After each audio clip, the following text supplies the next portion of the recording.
네, 오늘은 하나 제목을 가지고 여러분들과 함께 말씀을 나눠보도록 하겠습니다. 네, 여러분 구약 시대에 우리 이스라엘을 살펴보고 있노라면 이스라엘이라는 나라가 여러분 참 많이도 멸망하죠. 분명 하나님께 선택받은 민족이라고 알고 있는데, 근데 하나님께서 친히 이끄셨던 민족인데 지금 오늘 또 이 본문 말씀의 배경은 북이스라엘과 남유다로 또 하필 갈라져 있던 시기입니다. 또 같은 민족인데 서로 사이가 또 안 좋아져서, 이게 또 너무 안 좋아졌네. 근데 참 하나님께 선택받은 민족인데 되게 뭔가 세상의 민족과 별반 다를 거 없는 되게 느낌의 뉘앙스가 되게 많아요, 이스라엘 민족에게. 근데 뭐 이것으로만 끝난 게 아니고 계속해서 이제 주변의 강국으로부터 멸망의 위협을 당하기까지 되게 위협을 받고 있는 상황이 많았어요, 이스라엘은 항상. 심지어 11절에 보면 뭐 아수르, 애굽, 바드로스, 구스, 엘람, 뭐 시날, 하맛 등 수많은 나라들로 이스라엘 백성들이 다 흩어졌죠. 자, 그렇다면 하나님께 선택받은 민족인데 왜 하나님께서는 이렇게 이스라엘 백성들을 망하게 두시고 흩어지게 하셨나? 이스라엘 백성들은 언제나 하나님을 떠나기를 되게 즐겨했던 것 같습니다. 이방 신들을 섬기면서 하나님 성전에 다른 우상을 세우고 다른 신전들을 세우며 거기에 절하고 또 그것들을 되게 섬기는 일들을 되게 반복했어요. 그것도 왕의 주도하에. 이스라엘 왕이 모든 왕들이 다 나쁜 왕은 아니었어요. 하나님의 시과 법대로 하나님의 그 우상들을 다 치우고 하나님의 성전을 깨끗하게 작업하는 뭐 대표적으로 히스기야 왕이 있죠. 여러 좋은 왕들도 있었는데 중요한 건 그 왕들보다 압도적으로 악한 왕들이 많았습니다.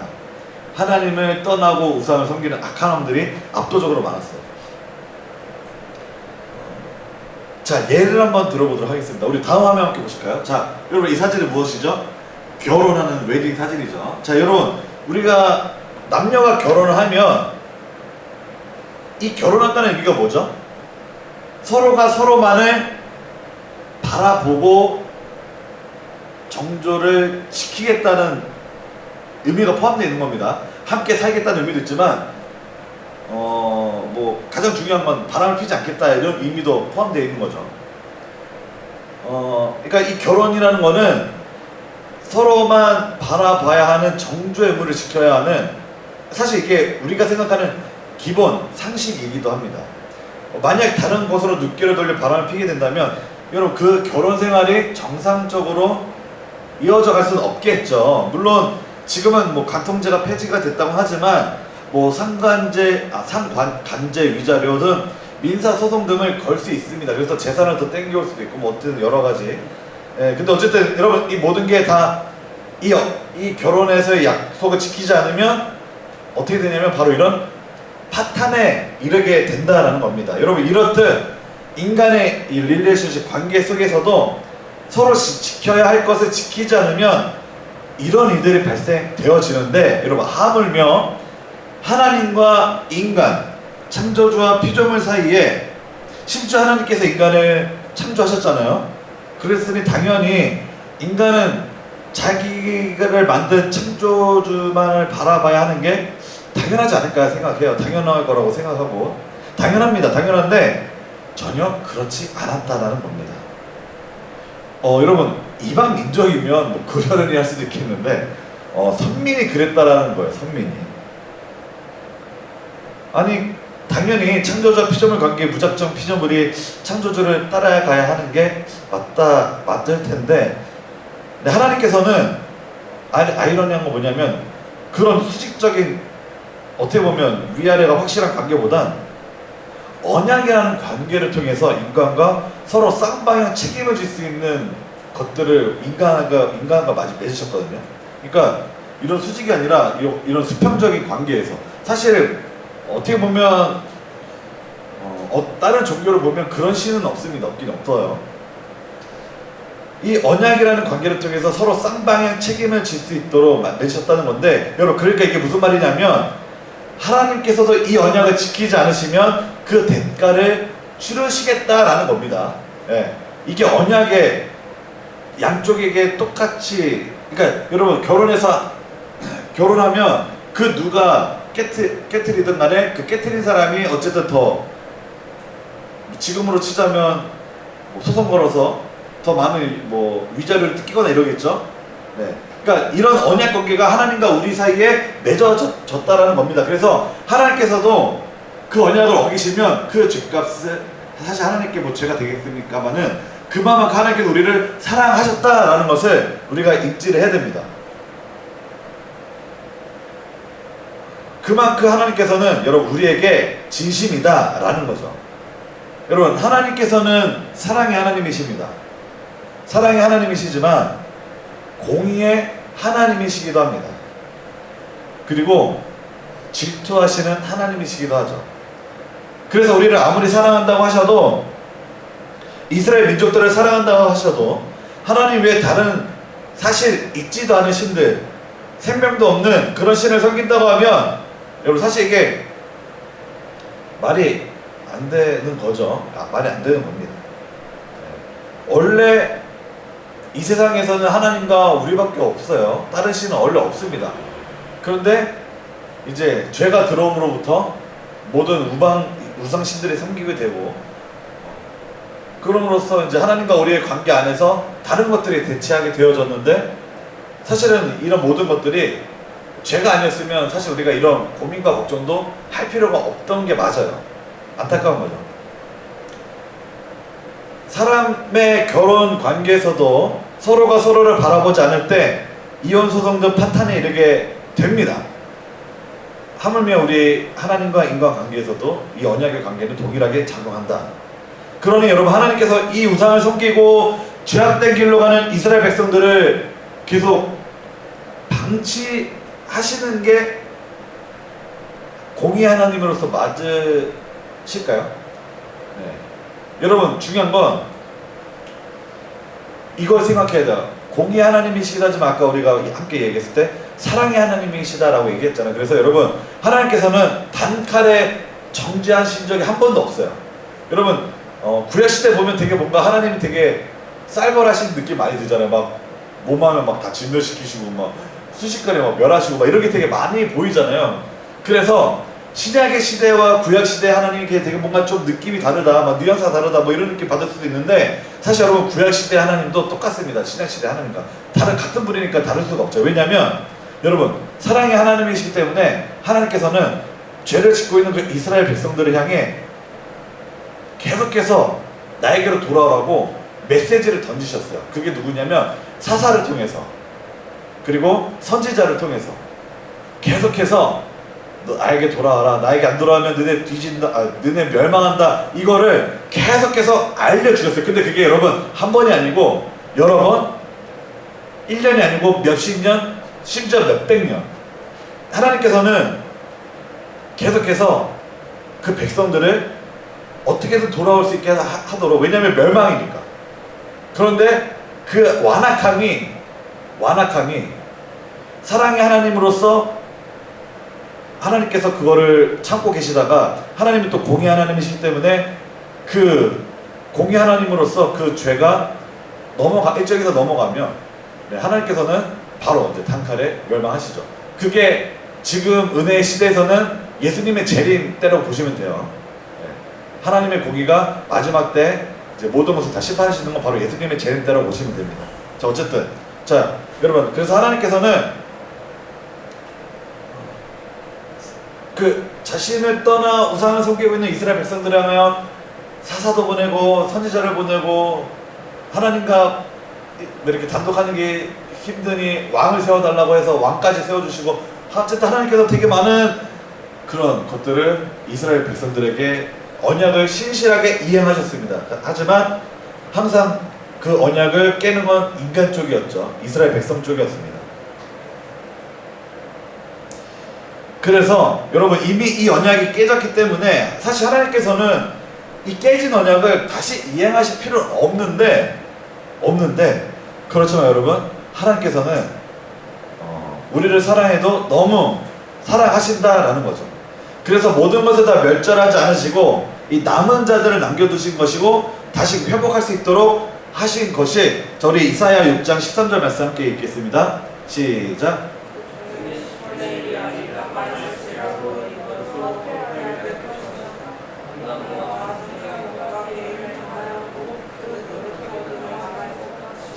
거룩한 씨가 이 땅의 구루터기이니.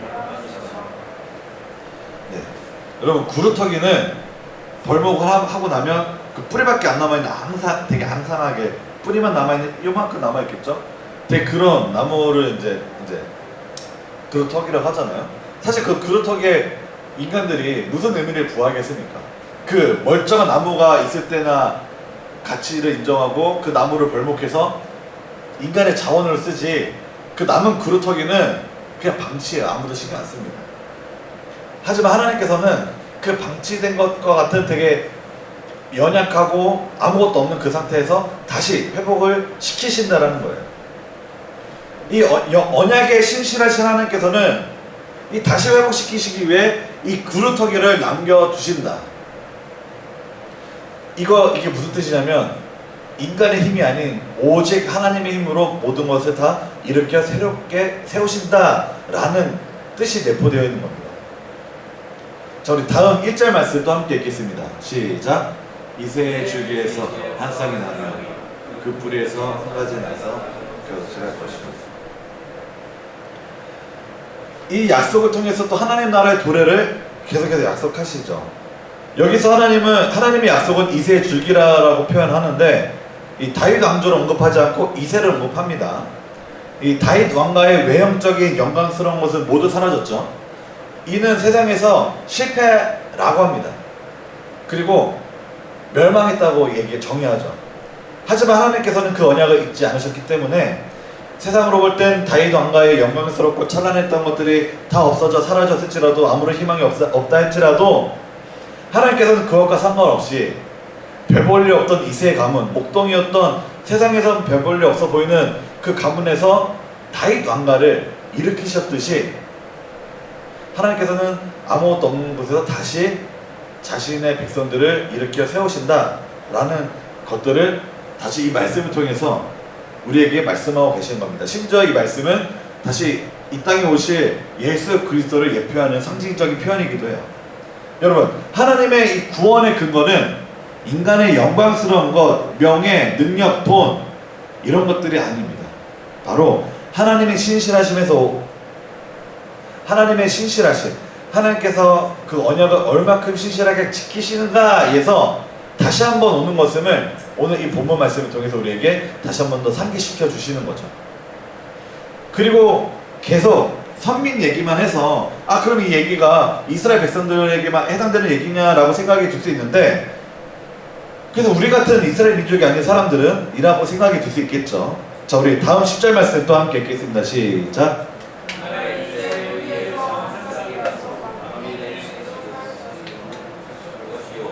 나라이 그에게로 돌아오리니 그가 거한 곳이 여호와로 이르리라. 이 말씀, 1절 말씀과 함께 같이 갈 수 있는, 해석할 수 있는 구절입니다. 바로 예수 그리스도를 예언하는 구절이며, 열방이 그에게로 돌아오라니, 이 표현은 이건 이스라엘이 아까 여러 나라들의 노예로 흩어졌던 것을 이야기하는 것을 뛰어넘어 전 세계 모든 민족들이 예수 그리스도에게로, 하나님께로 돌아오게 된다는 바로 그 상징적인 메시아적 표현이다라고 여러분 생각하시면 돼요. 하나님께서는 선민을 통하여 모든 열방, 전 세계 모든 민족에 이르기까지 구원에 대한 계획을 가지셨던 겁니다. 그리고 그 언약을 신실하게 이루어 가시는 거죠. 물론 그 선민이라는 이스라엘 백성들이 자꾸 하나님 떠나고 우상을 섬기고, 그래서 엄청난 시간이 많이 지나기도 했죠. 한번 노예로 팔려가면 적게는 몇십 년, 많게는 몇백 년 포로로 잡혀 있었으니까. 자, 하나님께서는 이 이스라엘 백성, 이 민족, 이 그루터기를 남기심으로 예수 그리스도의 그 모든 열방, 모든 이방 민족을 구원하시기까지 하는 그 모든 구원에 대한 계획을 이미 하나님께서는 다 구약시대 때부터 세우고 계셨다라고 생각하시면 됩니다. 그래서 그것이 예수 그리스도의 초림, 갓나나이로 태어나셔서 이 세상에서 사시면서 십자가의 사역을 감당하시고 하늘로 올라가신 후 다시 오실 재림 사건까지 사실은 총망라하여 살피시는 하나님의 그 구원의 계획을 사실 우리는 이 본문을 통하여 알 수 있는 겁니다. 하나님께서는 이렇듯 언약에 신실하신, 그것을 아무리 인간이 깨트려서 더 이상 이행할 명분, 굳이 이행하지 않아도 되는 그 언약을 잊지 않으시는 신실하신 하나님이심을 사실 우리는 이 본문을 통하여 볼 수 있게 되는 것이고, 또 우리는 그것에 감사함으로 나아가야 될 줄 믿습니다. 자, 우리 다음 화면 11장 4절 말씀 우리 함께 읽겠습니다. 시작. 오늘로 가난한 자를 실천하시며 정직으로 세상을 겸손한 자를 판단하는 것이시며 그의 입에 막대기 놓은 세상을 치며 그의 입술에 기름으로 악인을 죽일 것이며. 네. 그래서 아까 제가 계속해서 설명했던 그 모든 것들이 다 하나님 나라의 도래, 메시아적인 하나님 나라의 도래를 의미하는데, 그 하나님의 나라에서는 어떤 일들이 있냐면 바로 공의로 가난한 자를 심판하고 정직으로 세상에 겸손한 자를 판단한다. 그러니까 돈 많은 사람이 그 돈으로 약자를 괴롭혀 정당한 재판을 정당한 재판을 못 받도록 하는 것들이 없다라는 겁니다. 그리고 그 하나님의 나라에서는 또 그 입에 막대라고 세상을 치며 또 그의 입술의 기운으로 악인을 죽인다라고 하죠. 그게 뭐냐면 더 이상 악이 존재할 수 없고, 공의와 정직이 제대로 세워져서 더 이상 억울하게 피해를 당하는 연약한 사람들이, 약자들이 없다라는 겁니다. 여러분, 하나님께서는 과부와 어린아이들, 그리고 약자들을 착취하고 핍박하는 것을 상당히 싫어하십니다. 오죽하면 이 희년 제도라는 이 약자를 보호하는 제도를 만드셔서 약자들을 굉장히 보호하셨어요. 자, 우리 다음 화면 함께 보시겠습니다. 자, 이게 이제 희년 제도, 하나님께서 이 희년 제도를 만드시면서 이제 가르쳐 주시는 내용인데,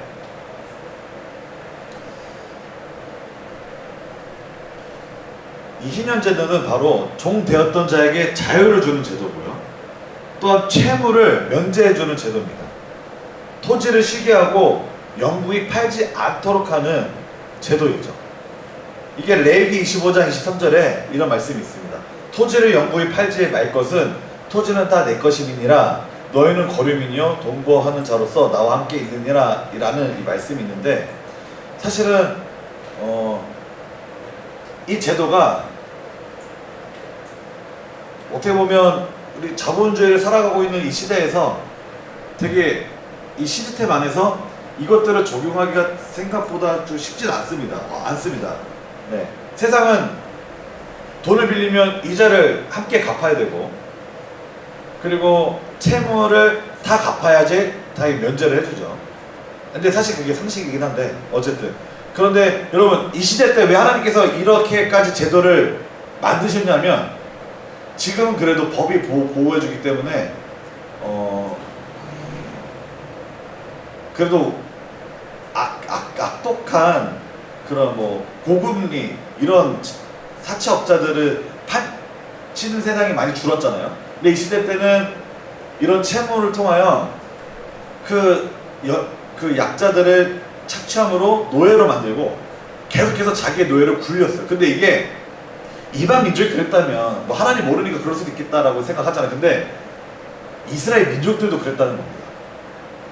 하나님의 선택받은 민족이라고 하는 그 민족들도 하나님께서 이런 희년 제도를 만들지 않으면 약자들을 착취했어요. 너무 안타까운 거죠. 그러니까 여러분, 하나님께서 이스라엘 백성들을, 모든 사람이 다 그런 건 아니지만, 이런 악들이 우상을 섬기고 정직하지 않고 정의롭지 않은 이 모든 것들이 계속해서 이스라엘 백성들 안에서 쌓이고 쌓이다 보니 하나님께서는 아수르라는 강대국을 통해서 멸하기도 하시고 계속해서 바벨론이라는 나라를 통하여 멸하기도 하시는 계속 이런 일들이 있는 겁니다. 중요한 건 하나님께서 그 멸하실 때 진짜로 그 이스라엘 민족들을 완전히 멸절하시려고 멸하시는 것이 아니고, 죄는 하나님께서는 죄가 하나님과 공존할 수 없어요. 그렇기 때문에 죄는 해결해야 됩니다. 그렇기 때문에 그런 모든 일련의 과정들, 다른 나라가 와서 멸절시키는 그런 과정들이 있는 건데, 그게 죄의 결과값이죠. 그게 죄의 값을 치르는 건데, 이제 그 값을 치르고 나서 다시 한 번 더 이스라엘 백성들이 하나님 앞에 회개함으로 돌아갈 때 하나님께서 그 이 구루터기를 남기심으로 그 이스라엘 백성들을 온전히 살리셨죠. 그리고 여러분, 이 시대 때에 있는 나라들이 지금까지 내려오고 있나요? 이스라엘만 지금까지 내려오고 있죠. 물론 또 하필 또 옛날에 자기네 땅 찾으면서 팔레스타인과 싸워가지고 막 여러 가지 또 복잡한 여러 가지 또 정치적인 문제나 이런 것들이 있는데, 어쨌든 여러분 이 성경에서 나와 있던 아수르, 바벨론 이런 나라는 지금 온데간데 없습니다. 하지만 이스라엘 민족은 지금까지도 참 살아남아 있는 거죠. 하나님의 신실하신 언약을 이 말씀 현재 시대에서도 우리가 볼 수 있는 거예요. 그리고 또 재밌는 게 있는데, 이리가 어린 양과 함께 살며 표범이 어린 염소와 함께 누우며 송아지 어린 사자와 살찐 짐승이 함께 있어 어린아이에게 끌린다라는 구절이 있잖아요. 육식이 초식을 잡아먹지 않고 함께 공존하는 세계가 바로 하나님 나라입니다. 그리고 어린아이가 이 맹수들과 함께 다니는데, 여러분, 어린아이, 그것도 그냥 아이가 아니고 어린아이는 상징적으로도 그리고 문자적으로도 가장 연약함을 뜻해요. 자기 혼자서는 아무것도 할 수 없는 아주 연약하고 너무도 연약한 존재. 하나님 나라에서는 이런 가장 연약한 자 또한 해함을 전혀 받지 않는 곳임을 하나님께서 강조의 강조를 거듭하고 계시는 겁니다. 왜 이렇게까지 강조하셨냐? 여러분, 이 시대 때는 갓난아기를 제물로 바치는 제사가 만연했어요. 자기의 자식을. 왜냐면 그 자식은 오죽 어떤 것까지 하냐면, 갓난아기를 매단 채 그 늪지대에 매달면 악어가 어쨌든 막 그런 맹수들이 그 아이의 목만 이렇게 물어서 먹는 거죠. 이건 되게 너무 잔인하잖아요. 자기 자식을 불로 태워요. 제사를 지낸다고. 하나님 나라에서는 그런 것들이 용납되지 않는다라는 거예요. 물론 육식이 초식을 잡아먹지 않는 뭐 되게 이런 드라마틱한 이런 일들은 지금 당장 일어나기보다는 예수님 재림 후에 일어나겠죠. 네, 재림 후에 일어날 겁니다. 하지만 이런 일 외에는 지금도 우리가 살고 있는 이 세상에서 실현할 수 있는 일들이 있습니다. 바로 여러분, 세상은 정직하면 피해를 받죠. 그리고 공의로운 것을 찾기도 많이 힘듭니다. 이런 세상에서 크리스찬이 우리가 먼저 공의와 정의를 세워가는 겁니다. 거짓을 하지 않고 정직하게 행하는 것이죠. 거짓말을 하지 않고 뭐 이런 사소한 우리 생활에서 우리가 할 수 있는 최대한의 정직, 최대한의 공의, 이런 것들을 실천해 나갈 때 그것을 통해서 하나님 나라가 확장되어지는 겁니다.